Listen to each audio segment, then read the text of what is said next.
Leur travail est particulièrement minutieux et pourtant ils n'avaient pas toutes les cartes en main pour y arriver.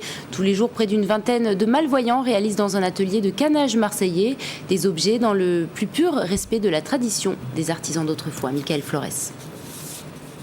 Cela fait 28 ans qu'il reproduit les mêmes gestes, tend et croise des brins de raffia. Cet homme malvoyant, c'est Carmelo. Il est arrivé ici à l'âge de 20 ans. Son travail consiste à restaurer des chaises, des sièges, des canapés. Cette pièce est destinée à un particulier. Quand on a une déficience visuelle, c'est quand même très très difficile. Donc le fait d'avoir une activité, c'est déjà gratifiant. À quelque part, moi je me dis, je suis utile à la société. Et la société, en fait, elle me le rend bien. Cet atelier d'artisanat regroupe 25 personnes.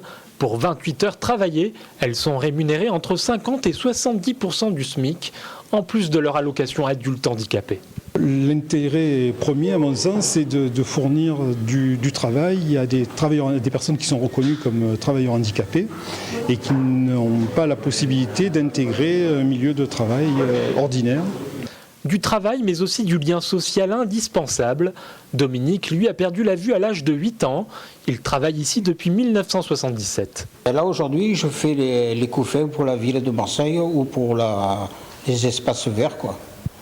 On fait des couffins, quoi. Et disons que la sparterie, c'est de l'herbe tressée et après qui est transformée en bandelette. Et nous après, on la coud, quoi.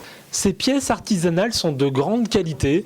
Pour en arriver là, il leur a fallu des années d'efforts, une patience et une volonté de faire. En 2009, l'établissement a réalisé un chiffre d'affaires de 350 000 €.